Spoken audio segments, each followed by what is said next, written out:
realization of prosperity. It is granted only to the heart that abounds with integrity, trust, generosity, and love to realize true prosperity. The heart that is not possessed of these qualities cannot know prosperity, for prosperity, like happiness, is not an outward possession, but an inward realization. The greedy man may become a millionaire, but he will always be wretched, and mean, and poor, and will even consider himself outwardly poor, so long as there is a man in the world who is richer than himself, whilst the upright, the open-handed and loving will realize a full and rich prosperity, even though their outward possessions may be small. He is poor who is dissatisfied, he is rich who is contented with what he has, and he is richer who is generous with what he has. When we contemplate the fact that the universe is abounding in all good things, material as well as spiritual, and compare it with man's blind eagerness to secure a few gold coins or a few acres of dirt, it is then that we realize how dark and ignorant selfishness is. It is then that we know that self-seeking is self-destruction. Nature gives all, without reservation, and loses nothing.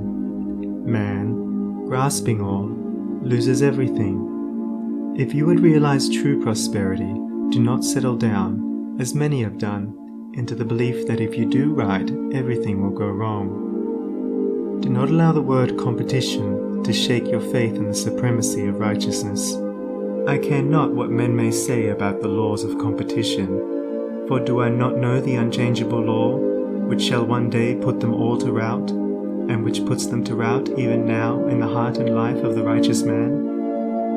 And knowing this law, I can contemplate all dishonesty with undisturbed repose, for I know where certain destruction awaits it. Under all circumstances, do that which you believe to be right, and trust the law. Trust the divine power that is immanent in the universe, and it will never desert you, and you will always be protected. By such a trust, all your losses will be converted into gains, and all curses which threaten will be transmuted into blessings. Never let go of integrity, generosity, and love, for these, coupled with energy, will lift you into the truly prosperous state. Do not believe the world when it tells you that you must attend to number one first, and to others afterwards. To do this is to not think of others at all, but only of one's own comforts.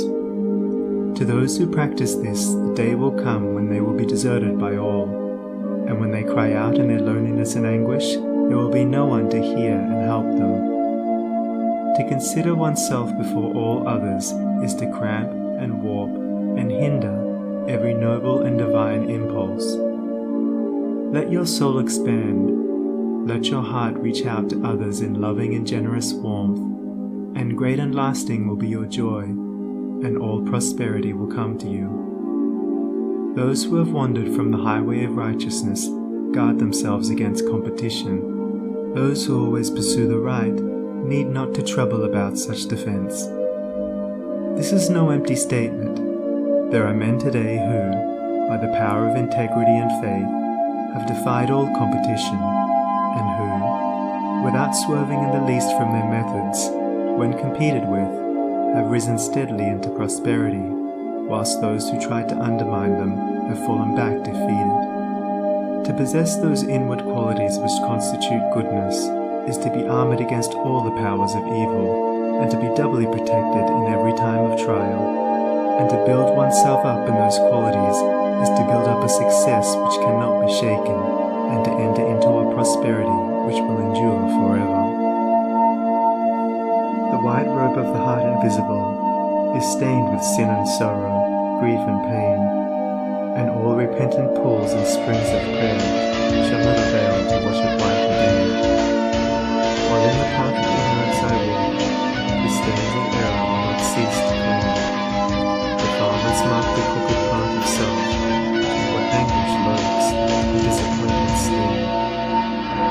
Knowledge and wisdom only can avail to purify and make my garments